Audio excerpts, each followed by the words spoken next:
Hi everyone, we're back at Busch Gardens today, but not the Busch Gardens that you're used to seeing us at. We are at Busch Gardens Tampa.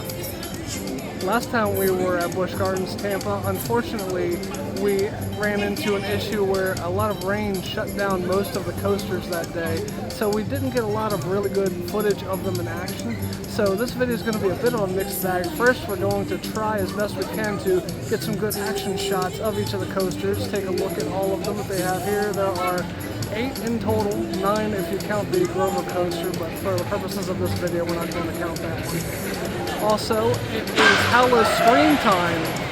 We are not, unfortunately, attending Howl-o-Scream here because we don't have the time, but we're going to take a daytime look at what you can expect from Howl-o-Scream if you do choose to attend the Busch Gardens Tampa version. It looks very nice and really exciting, and we wish we had time for it because we would love to attend. Also, there are a few updates, including something involving Stanley Falls behind us here. So we're going to try to see what updates we can find for the 2025 season as well. So let's come along and take a look at what's in the park.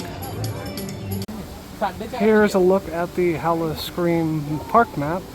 5 houses: the Circus of Fear, Raven's Mill, the Stranglewood Estate, Shadows of Wonderland, and Mars. And also 5 scare zones: the Murders at Buckshot Ridge, Breadcrumbs to Nowhere, the Pestilence, Sawgrass Slaughter, and Ragnar's Wrath. None of them are duplicates of anything at Busch Gardens Williamsburg, so that's really cool to see.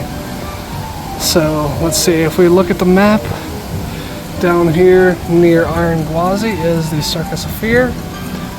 Number 2, Raven's Mill, is over by the Springs Tap Room.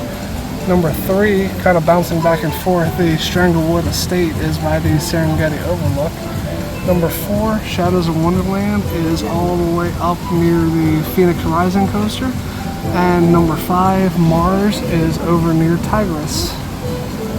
And then the Breadcrumbs to Nowhere scare zone is near Raven's Mill. The Ragnar's Wrath scare zone is also kind of near Tigris. The Sawgrass Slaughter scare zone is near Cheetah Hunt. The Pestilence scare zone is across from Iron Gwazi over here. And Murders at Buckshot Ridge, I'm doing this kind of out of order too, is near Shikra. They also have a warning that it contains violence, gore, and blood, so be prepared if you're bringing a little one to the event. You can also scan this QR code for your own copy of the park map if you're interested. Across from the handcrafted funnel cake shop and the soda refill station is D.H. Bagham's Circus of Fear, one of the haunted houses here.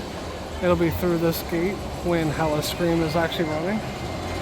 So, obviously a very clown-heavy haunted house if you have a fear of clowns. The official description of D.H. Bagham's Circus of Fear from the Busch Gardens Tampa website reads, step right up to the most horrifying spectacle ever witnessed. D.H. Bagham's collection of grotesque creatures will chill you to the bone. Beware, for the Midway is a hunting ground. D.H. stalks the unsuspecting, snatching them away for a sinister purpose. One thing to note in the Emporium, they have a white version of the Howl-o-Scream shirt that lists all of the haunted houses. We don't see anything like this in Williamsburg. So if you prefer white, here's your shirt.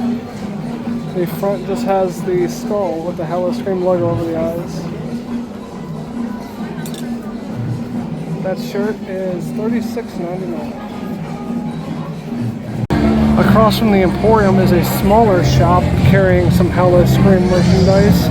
In particular, I wanted to spotlight the fact that they have this extra little room tucked away back here. Well, Fiend, I wanted to walk in here and take a look around. A lot of what they have in here, in terms of the merchandise, is similar to what Williamsburg has. But I like that they have the blacklight theming. Really makes a lot of the shirts stand out. You can put it on your window if you like it. There's also a different Howl-o-Scream Loungefly backpack here in addition to the skull we saw in Williamsburg. This one has a bunch of skeletal hands doing the shaka. There's some creepy monsters in here in the corner as well.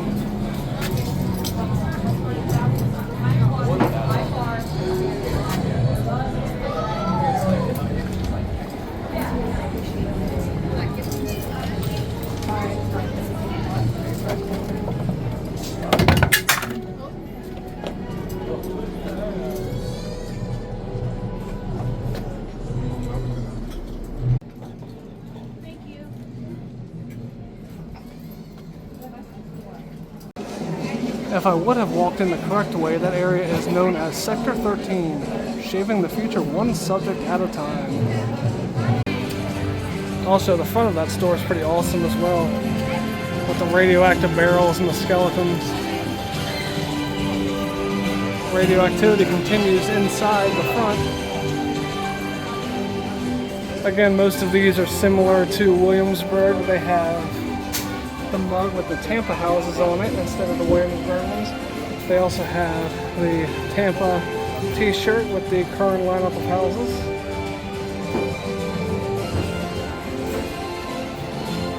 They have a hoodie version as well. As far as the coasters go, we'll save the best for first. Arguably the best coaster in the country, Iron Gwazi, the Rocky Mountain construction coaster that replaced two wooden coasters known as Gwazi. It's hard to miss this 206-foot tall lift hill from most places in the park. It's got some really exciting elements, including what they call a gator roll, which is appropriate considering this is themed to a gator.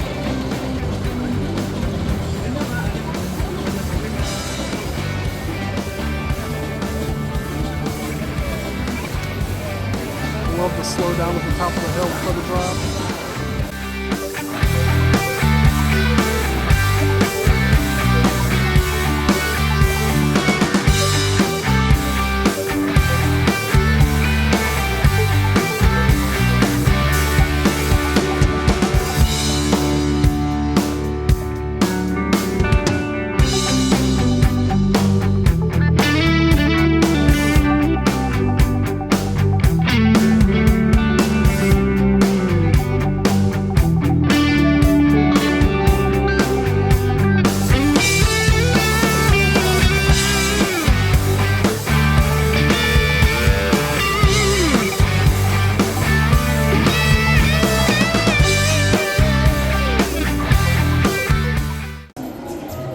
Down past Iron Gwazi is a bank of all-day lockers.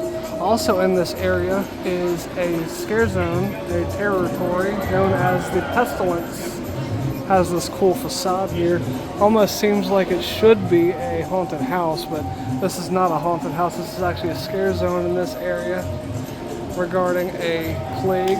I like this fun little doormat they have in front of the door as well. For the new scare zone, the Pestilence, the Busch Gardens Tampa website reads, "The world moved on, the sickness faded, but in this town the plague never ended. The mob doctors in black coats and masks chose who lived and who disappeared." A little bit closer to Iron Gwazi is the Casbah, which is brand new for 2025. It is an auto pour tap system that has beer and craft cocktails. You can see the taps here you can purchase at the cash register, which is to the left, and you have access to the taps right here. They have 1, 2, 3, 4, 5, 6, 7, 8 taps for you to use. Here's a look at what's currently on tap, though I believe these periodically rotate, so these may not be here when you come by. I'm sure the Yingling and the Bud Light will still be here though. This sign was not here during the 2024 Howl-o-Scream. It's brand new for this year. This is a cool Howl-o-Scream sign to be able to pose in front of. Near the actual entrance to Iron Gwazi is a restaurant called the Black Veil. This was not here last year, and I really like this logo that they have here, the figure that they have up in the side. Their menu isn't as exciting as their actual sign though. They serve what they call a Gwazi dog, which is a foot-long all-beef hot dog for $14.79. They also have chips and beer, and some canned seltzers and craft cocktails as well. The area in front of Iron Gwazi last year was a scare zone known as Fiends. It doesn't look like that scare zone is back in this area this year, but this building that they still have over here, I believe, is the building that they had out at the front entrance of the park before you actually enter the park proper. They've moved it in here now. I believe this is the same building. I'm not 100% sure on that, but it looks very similar. And it's a really cool building either way, whether or not it's the same building. They also, interestingly, have a screen right here that's not currently on. I'm wondering if that's going to be wait times for the houses when Howl-o-Scream's actually going on. Also adjacent to the entrance to Iron Gwazi is the Fanta Fright House. We saw a Fanta Fright House at Busch Gardens Williamsburg. They have it here too. The difference between this one and that one is we actually did see this one open today. It's obviously not open now, but it was open earlier today. I just happened to not have my phone on me at the time. If you're curious, the menu is identical to the one in Williamsburg. Cocktails, mocktails, and your standard sodas and waters. Scattered throughout the park, they have these machines which will make you wax figures. This one happens to be this teal skull. There are several other shapes and designs. The machine will make it right in front of you here. This is where they put the wax that molds it into the skull shape. And then you open this handle and get your wax here once it's complete. And you would pay for it with card or with cash down here if you're interested. There's a big instruction sticker on the machine and it shows you that it is $5 per wax mold. Finally leaving the Gwazi area, the next thing you come to is the Candy Sweet-tacular celebration. This is for the kids who are too young or too scared to attend Howl-o-Scream. They have a little archway and gate that you can go through. Unfortunately, it's closed right now, but beyond the gate is a bunch of little trick-or-treat structures, I guess, for lack of a better term. See if I can get a little tiny peek through the gate. I don't know if this is going to show up or not, but basically it's a trick-or-treat trail. You can see some of the buildings down there if I can get the camera to focus, so kids can go to each one, grab some candy, and enjoy themselves. This amphitheater is currently closed, but near the amphitheater they have a special Howl-o-Scream little bar called the Cantina del Mas Ala. They have a 2025 Howl-o-Scream souvenir cup, and you will see at most of the exclusive Howl-o-Scream bars you can get this 2025 souvenir cup. It's $17.99, refills $14.99, or you can get a 12-ounce single serve for $14.99. And here is a list of the cocktails and beers that you can get here at this particular location. That bar has a sort of Dia de los Muertos feel to it, and to go along with that, right across from it, they have this giant sugar skull, probably 10, 12 feet tall.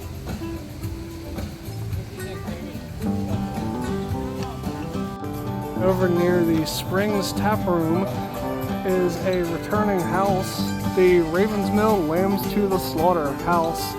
This one is basically a Scarecrow farm-based storyline, as you can see from the giant tractor out here and rotting jack-o'-lanterns.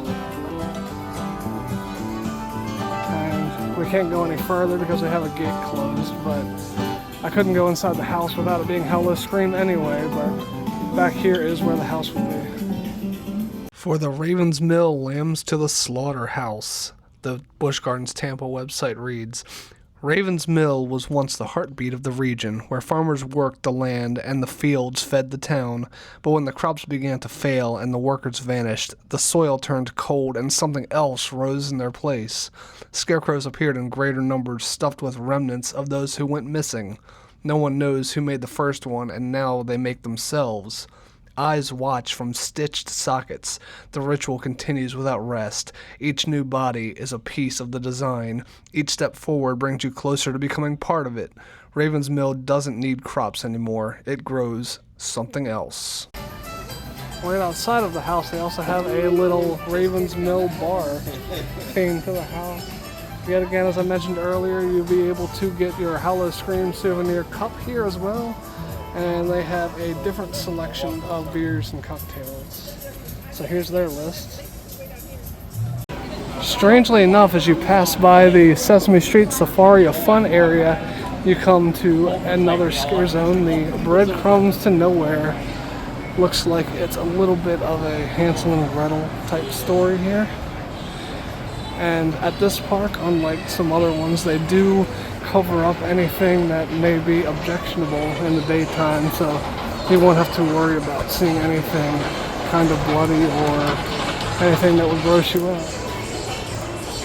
But they do have a big oven here. I'm almost tempted to open it, but I'm not going to do that.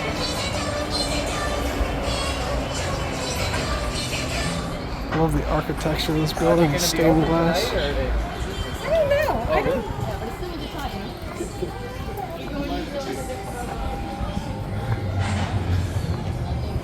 Not sure what's hidden under here. I'm curious to see it.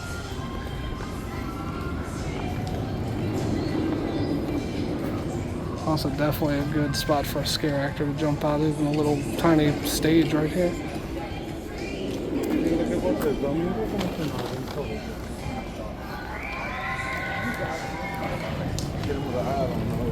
You can see a pear and some candy back here.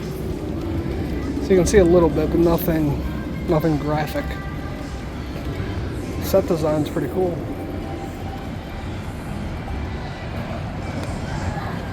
I feel like they have to put a little more effort into Howl-o-Scream here to keep up with Halloween Horror Nights down the street than they do in Williamsburg. Not that Williamsburg is bad by any means, but they don't have as much incentive to make stuff really nice.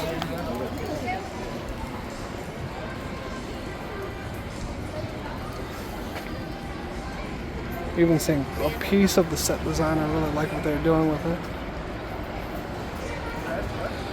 And then as you're finished walking through the scare zone, you pass through another broken door with stained glass.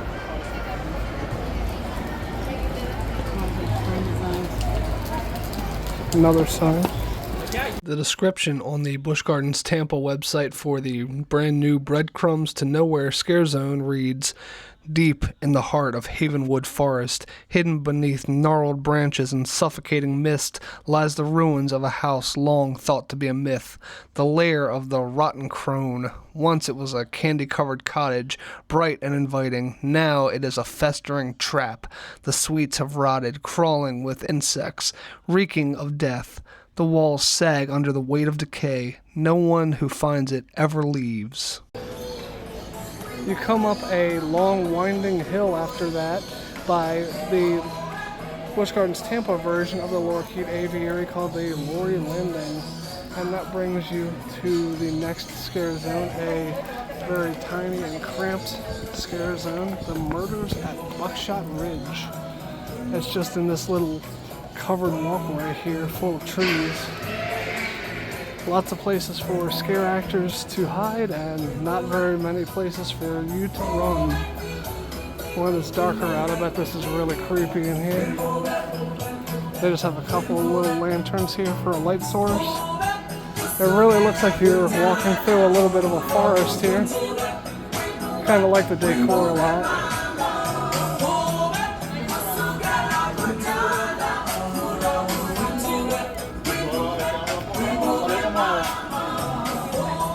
And then as you leave, there are a few more trees just for a couple of extra possible scares.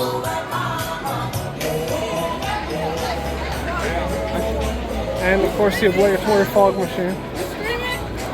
Busch Gardens Tampa website describes the new Murders at Buckshot Ridge scare zone as, "They built the camp too deep, thought they could tame the forest, thought fire pits and cabins would hold it back. They were wrong.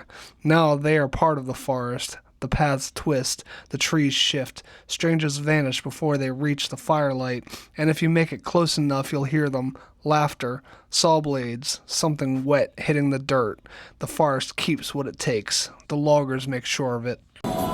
After you leave the scare zone, they also have this fun little photo op spot. You can hold this chainsaw going into a tree stump. Next coaster up is SheiKra. This is the park's dive coaster. It is a sister coaster to Griffin at Busch Gardens Williamsburg. It is the big sister in terms of age, but the little sister in terms of layout. This coaster is a little more simplistic than Griffin, with one fewer inversion, a little bit shorter of a drop, but otherwise they're pretty comparable.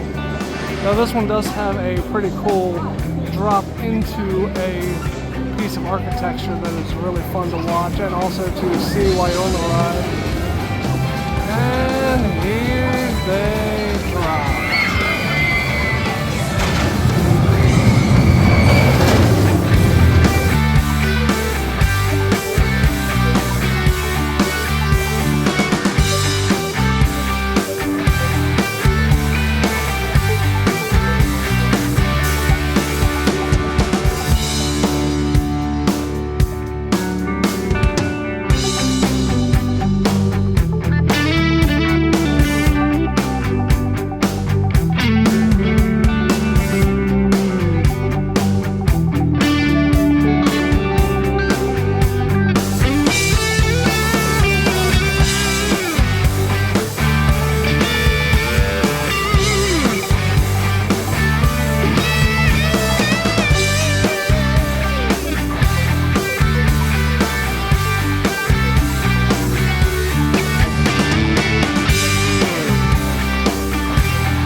Right beneath Secret's track, and I do literally mean right beneath Secret's track, is a smokehouse known as the Zambia Smokehouse. We're going to have our meal at the park here today. The smokehouse has a bunch of smoked meats, including the smoked rib and chicken platter, Texas style brisket, St. Louis style barbecue ribs, smoked chicken, smoked barbecue pulled pork sandwich, and a smoked turkey sandwich, if you can see it past the glare on the screen. They also have some salads and a wrap, as well as a kids meal. And they have a nice selection of desserts as well.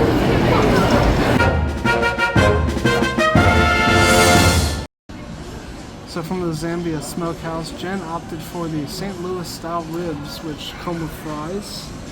This was $22.79. I thought that the barbecue salmon salad sounded good, but they didn't have it available. So instead I decided to get the Texas style brisket, which also came with fries, and that was $23.79. We also opted to get a cup of grapes for $8.29. So it's kind of funny, even though we got two completely separate dishes, we both have similar criticisms about our meals. The meat for both of us was a little bit on the dry side. It wasn't desert dry, but it wasn't the most moist meat that we could have possibly had. However, in both cases, the flavor of the meat was really great. It had a really nice smoky flavor to it that we both enjoyed. But because of the dryness, we couldn't really rate it as high as we would have hoped. The fries, however, were really good. They're some of the more thicker cut fries, so they're more meaty, not very crispy. So if you like crispy fries, you probably won't like these, but we enjoyed them. They had a kind of seasoning salt on them that gave them a nice zing, I guess you'd call it. So we both give our separate meals a C. I should mention a contributing factor for the rating is the value for the price. If the price had been a little bit lower, we probably would have rated this a B or at least a B minus. Right beside the Zambia Smokehouse is Mars, the Mars Alien Research Station haunted house. Though without Howl-o-Scream actually going, to be honest with you, it's not clear and obvious exactly how you get to this house. Because the actual restaurant is here, and then Shikra is here. So I'm not entirely sure where the house itself is, but it's in this general area because the sign is right here. Busch Gardens Tampa website describes the new house Mars as Board the wreckage of Elysium-13, a lost space vessel now overrun by nightmarish alien creatures.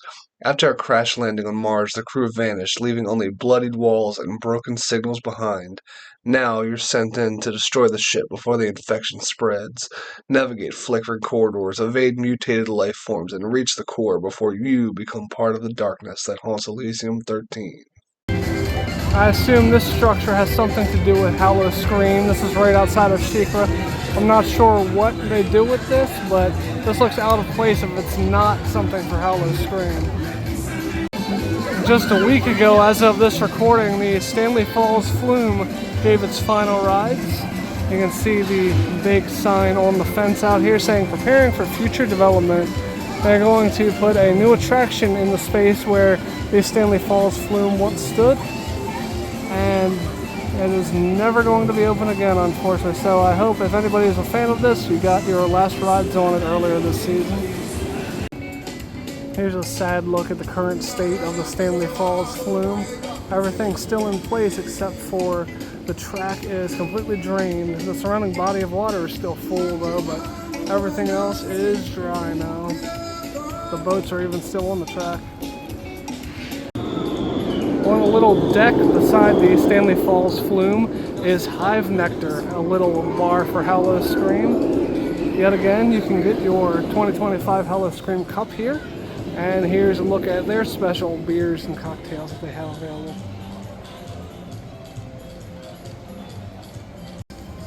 Near the Stanley Falls drop is another scare zone. This one is Ragnar's Wrath. This rock is a little bit bloody, but it's not really graphic, so I think I'll leave it in here. Here's the sign for Ragnar's Wrath, which is a really awesome sign. Unfortunately, I don't think we'll be able to walk through the scare zone in its entirety. It looks like they have it fenced off, but I'll get a little closer to it to get a better look at it at least. Here's a look where we're actually able to see of Ragnar's Wrath. I love the wicker figures. The area looks really cool. I hate that this is the one and only scare zone that they fence off during the day, so we can't get a good look at the scenery down there. Here's the other side of the Ragnar's Wrath scare zone, so you can get a better look from this angle. Still also fenced off on this side, so I can't get any closer. According to the Busch Gardens Tampa website, Ragnar's Wrath's description is: the icy winds of Niflheim howl as you approach a charred Viking longhouse, its stench of death a prelude to the horrors within. At the far end of the Ragnar's Wrath scare zone is Ragnarok, another Howl-o-Scream bar. Here's a look at their exclusive cocktails and beers.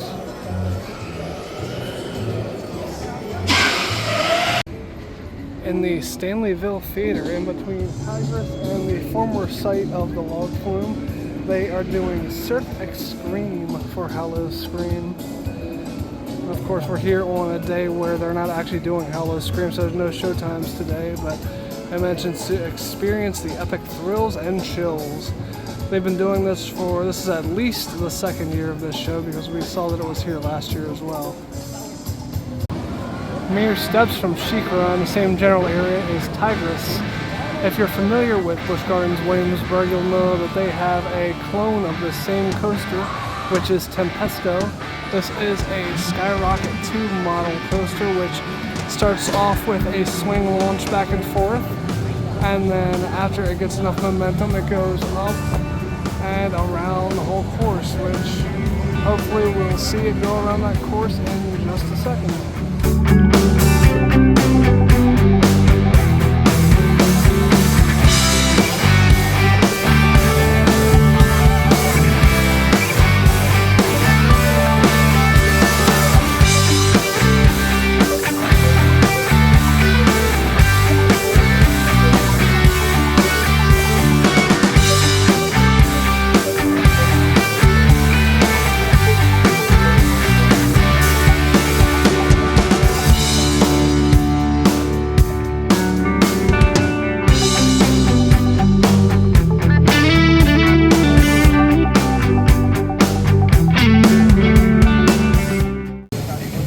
fun family-friendly features they've added for fall. They have this big batch of pumpkins and a leafy archway for you to pose in front of.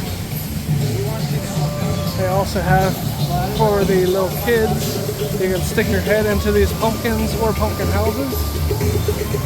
They have a little horn chair that Jen's about to sit in.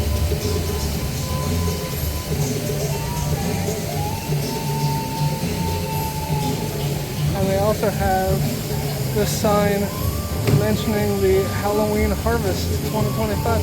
That's actually dated, so you can remember the year. And they have chairs you can sit in if you choose underneath the sun. In Jungala, near the orangutan exhibit, they have a brand new restaurant for 2025 called Toma at Orang Cafe. At Toma, they serve a few different items here, and they are all Latin inspired. Unfortunately, we can't get a full breakdown of the menu because it's closed while we're here, but if you like Latin food, you'll probably enjoy what's on the menu here. Since they redid this area, I believe the animals over here are new. I could be mistaken about this, but I don't recognize these animals. The toucan, anteater, capybara, probably even the parrots and monkey up here are new. I could be wrong, but they look brand new. Near the Tiger Treasures gift shop in the area, there is one more photo op for a group of 4 people to stick their heads through. Or one Jen who wants to be a pumpkin really badly. And one more just past the last one where you can choose to be one of 2 ears of corn or a scarecrow. Behind this fence are a couple of kids rides that are gone but are returning soon. The Busch Flyers and the Jungala Express. Both of these 2 are undergoing maintenance and will be back soon. Kumba, the classic B&M looper, has been down recently, so unfortunately we are not going to be able to still get footage of this one running, though we did see it testing earlier today, which is a great sign. It should be opening very, very shortly. Unfortunately, I didn't have my phone handy while it was testing, so I missed that, but the fact that it has been testing is a good sign. They're letting people know that they're working as quickly as possible. Watch, as soon as we leave, it'll reopen, maybe tomorrow. I doubt that's true, but it'll be very soon. In Pantopia, the most colorful area of the park and possibly my favorite, there's a lot to talk about. Under this covering here, you can see a green fence up. Whatever was here is no longer. I can't remember exactly what was under this covering. It kind of looks like it was a teacup ride, but I'm not 100% sure. If you remember what was under this, let me know in the comments, please. But either way, it is no longer there. Either they are renovating it or they are making way for something new. Oh, okay, answered my own question. It was a carousel. And look at the destruction progress over here. Not entirely destroyed, but in many, many pieces over here. There is a giant pile of just pieces of the carousel just sitting over here. This is really cool to see this destruction in progress. Pantopia is home to Phoenix Rising, a B&M family inverted coaster. Unlike a coaster that we'll see later in the video that is also a B&M inverted coaster, but it is certainly not intended for families. It's difficult to see, but there are screens against the wall in the station that will move and change as the train takes off for the lift hill and also as it re-enters the station.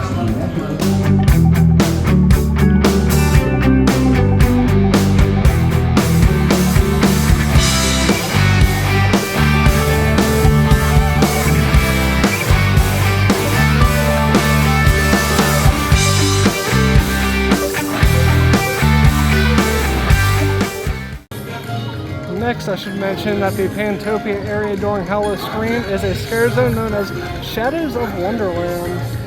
This looks like it's a lot of fun.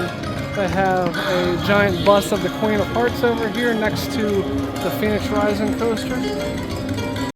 The description of the Shadows of Wonderland haunted house, according to the Busch Gardens Tampa website, is: step back into Wonderland, but not as you remember it.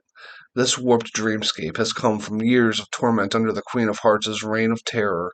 Once playful characters have become bitter shadows, their anger fueled by Alice's abandonment. Now you must confront this distorted reality and face a vengeful queen who wants Alice and you gone. Right next to the Dragon's Den, they've also added this really cool Eat Me, Drink Me Cheshire Cat.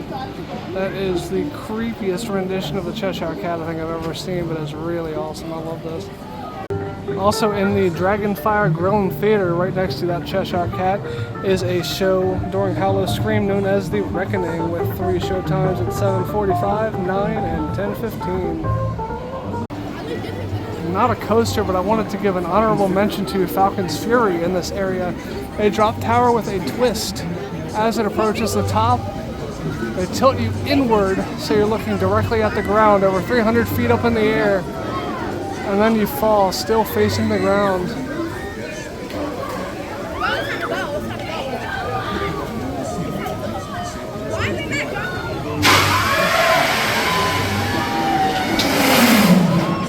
Until finally swinging out at the bottom. This blue building right here used to be the station for the old Schwarzkopf coaster Scorpion. We were fortunate last time we were here to have been here on the very last day of this coaster's operation, so we were able to get one last ride on it. It was a great coaster, we really miss it, but I wanted to take a look at the plot of land where the coaster once stood, since we haven't looked at it since the coaster was standing. So here it is now, just a giant gravel pit and a few flags planted here and there, a few orange flags, but for the most part, just a lot of gravel. No real signs other than those flags that there are any plans to do anything with this area at this time. If I'm not mistaken, the area near the elephants used to be a zombie motel type scare zone here. Now it's kind of an unnamed, unofficial scare zone that appears to be circus/clown themed. This one isn't listed on the map, so I don't have a name for it. Cheetah Hunt is an Intamin triple launch coaster. It's kind of in a similar vein to Maverick at Cedar Point. It has a very long green track, and it's kind of hard to miss, much like Iron Gwazi, but this time it's not because it's tall, but because it's such a long track. This green track over here.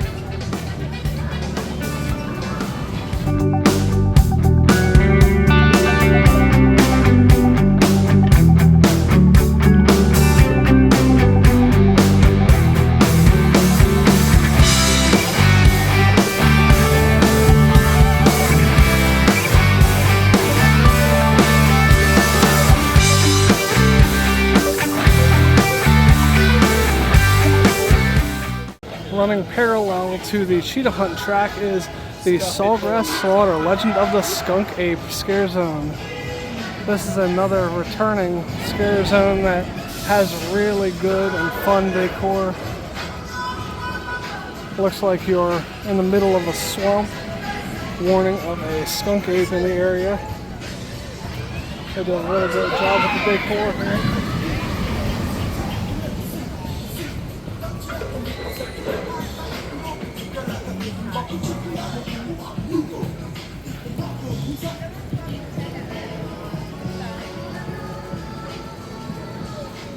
I love all the hiding places they have here and subtle little signage.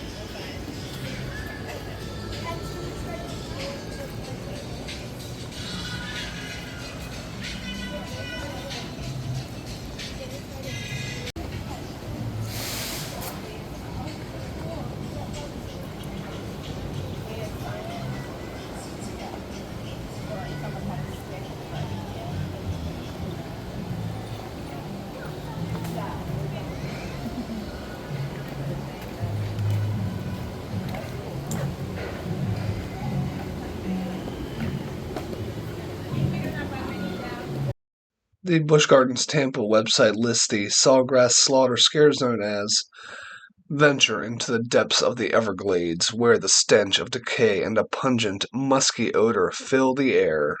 And at the end of the Sawgrass Slaughter Scare Zone, you come to what is probably the least threatening of all the bars here, the Sweaty Yeti, with your 2025 Howl-o-Scream souvenir cup, as well as these exclusive drinks. Right next to the Sweaty Yeti, if you opt to participate in the behind-the-scenes tours for Howl-o-Scream, you would check in right here, just a few feet to the left. Stranglewood Estates, this house over here beyond Cheetah Hunt, is a haunted house also. It's been here for at least a couple of years. We saw it here last year. We hope to get to try this one day. We know that on the last Friday the 13th this year, they allowed past members to actually go into the house and tour it with the lights on, so that's pretty exciting. The Busch Gardens Tampa website describes the Stranglewood Estate haunted house as, once a hub of lavish parties, Stranglewood Estate now echoes with the whispers of its dark past. Madame Stranglewood, a beloved socialite with a hidden penchant for cruelty, ruled this town with an iron fist. She lured unsuspecting servants into a secret room in the basement, where she ended their lives, trapping their souls in eternal torment. So that was our look at the park updates and most of the roller coasters. Unfortunately, for the second time, the rain got us where Montu and Cobra's Curse were concerned. This time, because the park closed pretty early, surprisingly early, we didn't even get to go back there and take a look at the track before the park was closed. So if you want to at least see the track of those two coasters, you can check out the video that we released last September where we were at Busch Gardens Tampa. We had a lot of fun taking a look at that coaster then, and we hope you would enjoy that video. If you enjoyed this video, however, we would appreciate it if you would give it a thumbs up. Also, subscribe to the channel. Every like and subscribe is a big help to the channel. Also, please be sure to check out our Instagram page appearing over Jen's head right now. Right below that is our Threads handle, and then right beneath Jen is our email address. Please be sure to email us any questions, comments, concerns, constructive criticism. We read all of them. We appreciate any feedback that you give. So, thanks a lot for watching. Thanks for watching, but the fun's not over yet. Click the box in front of my face for another fun video, or click my tree to subscribe to our channel so you don't miss another video.